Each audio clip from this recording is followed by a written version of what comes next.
एक ज़रूरी बात मैं ये करना चाहता हूँ कि हिंदुस्तान की हालात बेहद नाजुक। भारत आज़ादी के बाद ये भारत किसका आप सब लोग जानते हैं कि 1000 साल तक मुसलमानों ने हुकूमत की, चेहरे पे दाढ़ी, सर पे टोपी, और पूरे देश में हुकूमत की। इतना मिलजुल कर रहे कि सब लोग जो सबसे ख़राब बादशाह मानते हैं जनाब औरंगज़ेब आलमगीर, तो औरंगज़ेब इतना अच्छा बादशाह थे, तहज्जुद गुजार। इनका फौजी जनरल मान सिंह बिरादर के लोग, और उनको लोग कहते कि ऐसा था वैसा था। जाने दीजिए, 1000 साल हुकूमत के बाद अंग्रेज़ कब्जा कर लिया। अंग्रेज़ को भगाने के लिए हिंदू मुसलमान मिलकर के अंग्रेज़ को यहाँ से भगाया। इसमें 1 लाख सिर्फ अहले हदीस मौलवियों को मुर्शिदाबाद में फांसी में लटकाया है, भारत की आज़ादी की खातिर। अशफाकुल्ला खान के बारे जानते हैं, और बहादुर शाह जफ़र की कहानी जानते हैं, और बादशाह की कहानी जानते हैं। 3 दिन तक जेलों में बंद रखा गया। कहा भूख लगी है तो अंग्रेज़ों ने खाना ला के दिया, ढाँप के खाना। खुद मेहमान खाना उठा के नहीं खाते। आज हम लोग भी दूसरे को उठा के देते हैं कि अंग्रेज़ों खाना दिखाओ। खाना जब दिखाया गया तो उनके बेटों की लाश, आप 3 दिन से भूखा रखा गया आपको, और जब आपको खाना दिया गया तो आपके बेटा की लाश को, 2 बेटा की लाश को टुकड़ा टुकड़ा करके दिया गया। किस खातिर? इस भारत को अंग्रेज़ों के हाथ से आज़ादी के खातिर। यही अली खान को पटना के जेलों में रखा गया, तारीख कोठरी। क्या जुल्म था, अंग्रेज को भगाने का अभियान में शामिल था इसे। आज कहते हैं जब गुलसिता को खून की जरूरत पड़ी, सबसे पहले गर्दन हमारी कटी। आज कहते हैं हमसे अहले चमन, ये चमन हमारा है तुम्हारा है। आज वही भारत में उत्तर प्रदेश की गद्दी में बैठकर मुख्यमंत्री अलल ऐलान कहता है कि जाओ मुसलमानों की बेटियों को पटा के ले आओ। एक मुसलमान 1 थप्पड़ मारे तो 10 को थप्पड़ मार के आओ। ये अफसोसनाक बयान हो रहा है सियासी रोटी सेकने के लिए। दोस्तों, विश्व हिंदू परिषद, बजरंग दल, आरएसएस सब मीटिंग कर चुके हैं पूरे भारत में कि बड़ी मोहब्बत, बड़ी उल्फत के साथ पेश आकर के मुस्लिम की बेटियों को निकाह में ले आना है, शादी कर लेना है। चूंकि मुसलमानों में भी अब जहेज खूब आ गया, ये लोग जहेज के चक्कर में रहेगा। हम लोग फ्री में मुसलमान की बेटी को, लड़की को पटा के ले आएंगे और उसको लाके 2 बच्चा पैदा होने के बाद उसको बीवी बना के रखना नहीं है। आप इस खुशफहमी में मत रहिए, उनको मार के भगा दिया जाए। समझ रहे हैं? इसलिए इस साजिश से बचने के लिए हमें आपको क्या करना होगा? ये चौक एक टाउन की तरह है, कि हमारी चौक है। High school, middle school, primary school, मदरसा सब यहीं पर है। कोचिंग भी है, डॉक्टर भी है, बुद्धिजीवी लोग हैं। मैं आप हजरात से कहूँगा कि हमारे माशरे के अंदर से जहेज को ख़त्म कीजिए, शादी को आसान कीजिए। यकीन मानिए कि हमें कोई ताकत हमारा बाल बेका नहीं कर सकता। शादी को आसान कैसे करना होगा, है ना? आप लोग कहेंगे मौलाना और हाजी के बेटा ही लेते हैं। एक हाजी साहब कहते हैं, सब लोग गए उनके घर में कि 4 व्हीलर मांग रहा है, तो मौलाना लोग आप लोग बैना में चलिए ताकि आप लोगों को देख के शर्म भरम में हाजी साहब 4 व्हीलर लेना छोड़ दें। तो हाजी साहब आए, 2 बार हज कर चुके हैं, तस्बीह पढ़ते हुए आके बैठे। उसके बाद बोल रहे हैं कि बिहाई हमी कहारी टिकिन सोर खक्का लोई जे बेटिर बापेर काछे टाका लिब, তোমার যেমন বিহাই তুমি দিয়ে দাও আর আমার যেমন আমি দিব। হ্যাঁ, একটা কথা, যেটা তোর তুমি যাওই করছো বিহাই, বেটা হারি কিন্তু 1 নম্বর চোর। ইঞ্জিনিয়ারের নকরি পেয়ে আছে পূর্ণিয়া বানবানকিতে পড়াইতে, ইঞ্জিনিয়ারিং করতে যাচ্ছে। ওকে এখনটা ওই স্করপিও গেলা কিনে দিয়ে দেবে, এটা আপনার মামলা। কিন্তু আমি কাহারিটেন চোর কাক্কাল হই যে বেটির বাপের কাছে টাকা লই। या घंटे स्कॉर्पियो गला अपना जाओ के दे दी।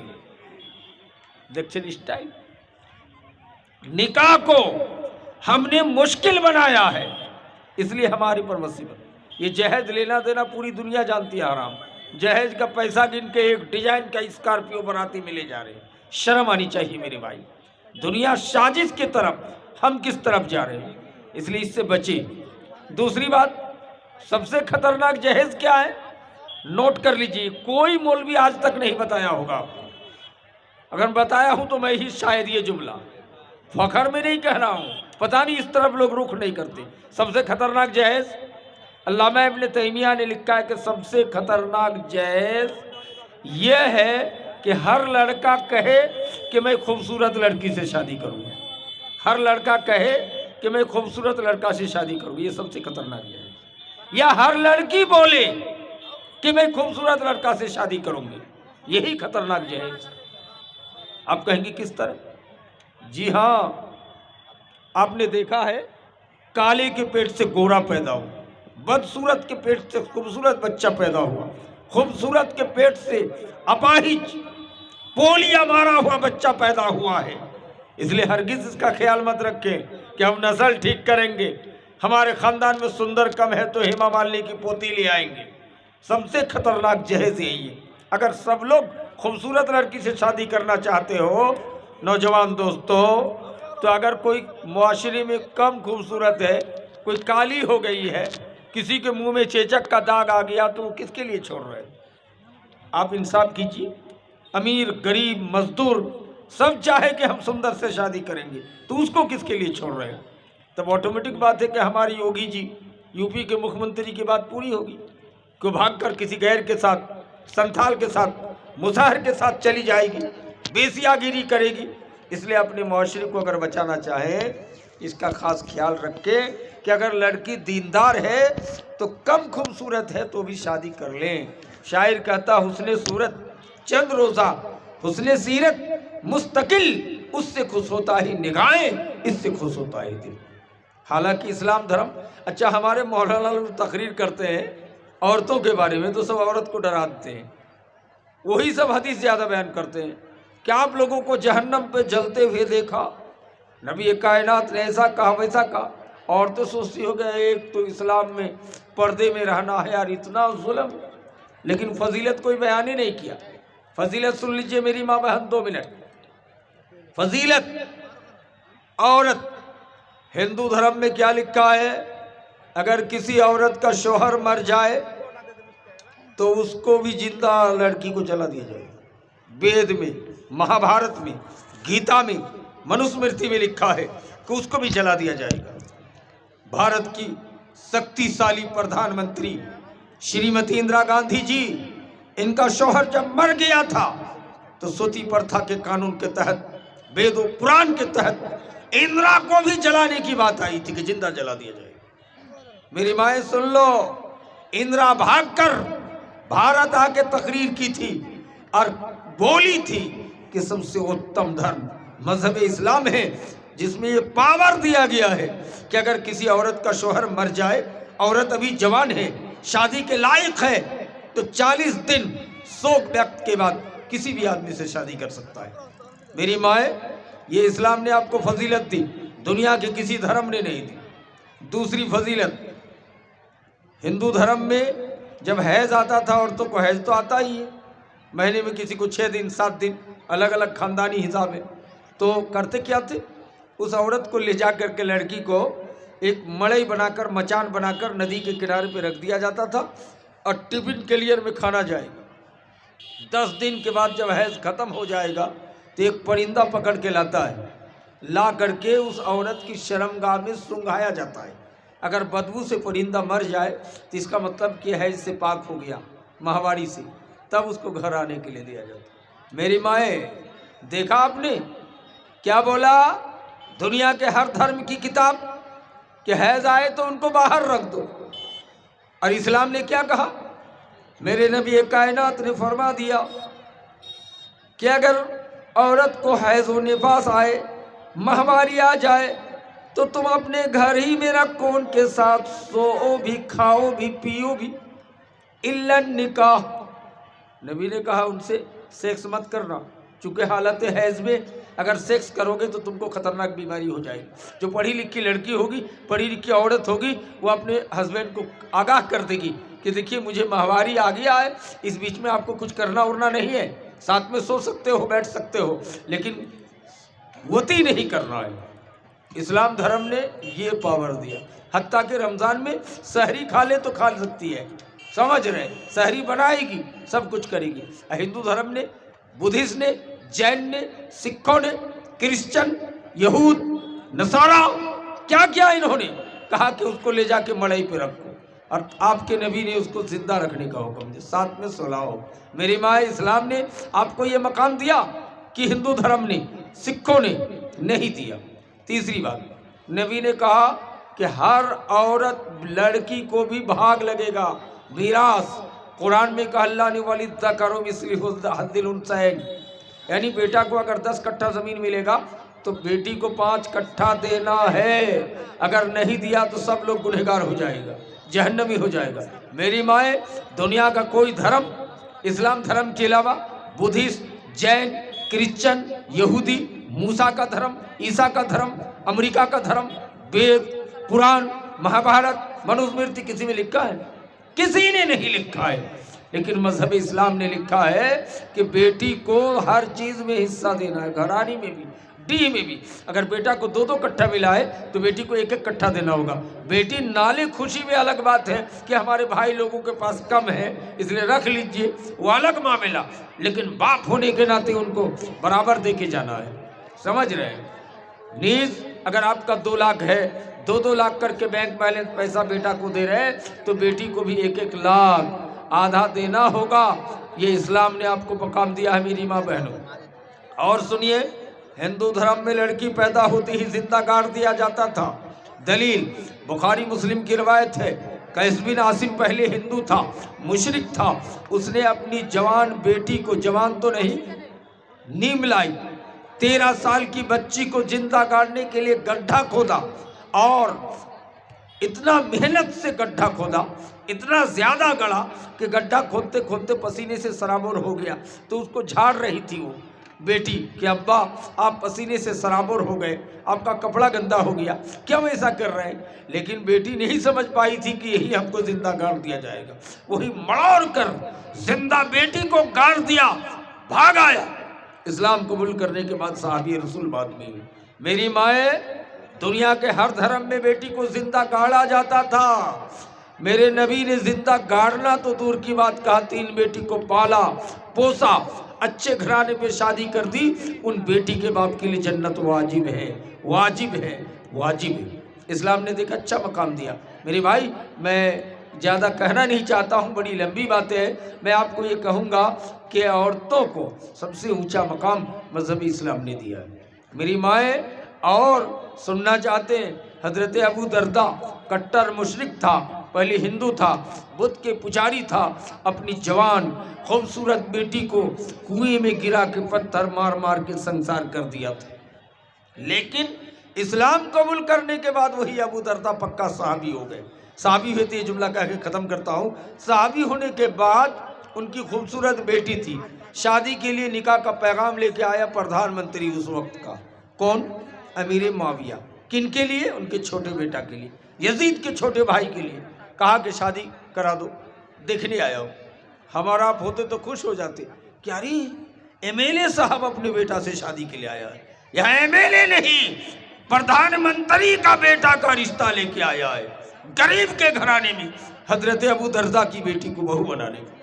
अबू दरदा बाहर निकल के बोलते हैं कि अमीर अल मोमिनीन, मैं आपके बेटा के साथ आपके घराने में शादी कराने के लिए तैयार नहीं हूं, नहीं हूं। कहा शादी कराइएगा? कहा मैं, हमारी बीवी, हम लोग मशवरा कर चुके हैं कि हमारी बेटी की शादी उस गरीब लड़के से कराना है जिसके पास खाने पीने का कुछ नहीं, रोजाना जंगल से जलावन काट कर लाता है और गिदरमारी चौक में बेचकर एक टाइम का गुजारा कर, ऐसा गरीब। इससे शादी कराओगे?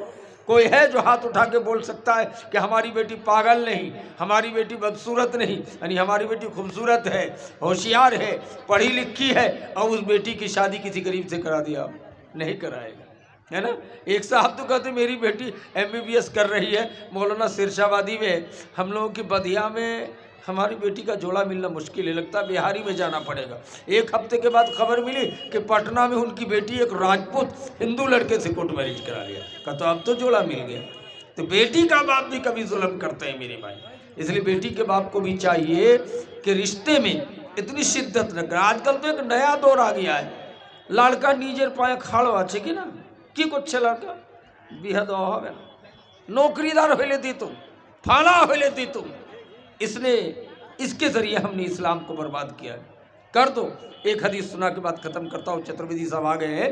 मैं आपको कहूँगा, एक काले कलोट साहबी है, मुंह में चेचक का दाग है, खुद नबी के पास आके रोने लगे कि अल्लाह के रसूल, मक्का मदीने में कोई अपना बेटी मुझको देने के लिए तैयार नहीं। ये शक्ल देखकर नबी ने कहा चले जाओ, मदीने ही में भेज दिया। मान लीजिए किधर मारी का फलाना सबसे मालदार खूबसूरत बेटी है, वहाँ चले जाओ। पहुँच गया, वो देखा कि आदमी तो नबी के साथ देखा हूँ, कौन हो? का फलाना।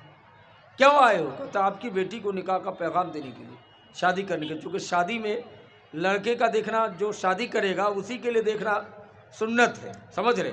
अब उनका बाप, बहनोई, जीजाजी वो देखना नहीं जाना चाहिए, है कि नहीं। अब्दुल रज़ाक बिन यूसुफ तो कहते सबको 100 कोड़ा लगाना पड़ेगा, सब ज़िनाकार है, समझ रहे। लेकिन हम लोग उतना टाइट फतवा नहीं देते हैं, लेकिन इतना कहते हैं कि लड़के का देखना उत्तम है ना। तो कहा देखने आए हो? सेठ गुस्सा गया, कहा तुम अपने चेहरे को देखे हो आईने में? भागो। लड़की बाहर निकलती है, कहती है कि अब्बा ये आने वाला काला, ये आने वाले की मुंह में चेचक का दाग है, लेकिन इसको भेजने वाला इमामुल अंबिया जनाब मोहम्मदुर रसूलुल्लाह सल्लल्लाहु अलैहि वसल्लम है। इसलिए अब्बा मुझको इस काले लड़के से रिश्ता मंजूर है, मंजूर है, मंजूर है। ऐसी बेटी पैदा की हो? कहते हमारी बेटी थोड़ी हीरो, पढ़ी लिखी है तो गैर के साथ भाग रही है, नजरें मिला रही है, लाभ रखती है, लेकिन नबी के दौर की बेटी है, साहबी रसूल की बेटी है, बाप तैयार नहीं है, बेटी बाहर निकल के कहती है मुझे इस काला चेचक के दाग वाले लड़का से रिश्ता मंजूर है, यानी शादी करूंगी मैं इसे। ऐसी बेटी पैदा की हो। इसलिए मेरे भाई आप अपने माशरे को साफ कीजिए, लड़की का बाप भी थोड़ा नॉर्मल होइए, और लड़के के बाप आप तो जुल्म से बच पाइएगा कि नहीं क़यामत के मैदान में।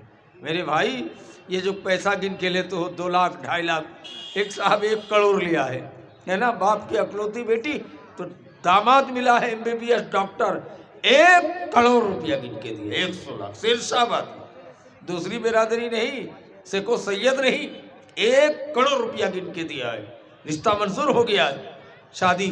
ज़रा गौर कीजिए मेरे भाई, ये हाल है। पैसे पे लात मारो, ये पैसा कोई बड़ी चीज़ नहीं है। ऐसा सिस्टम आ रहा है कि तुम्हें दौलत साथ ज़मीन पे सता दिया जा सकता है।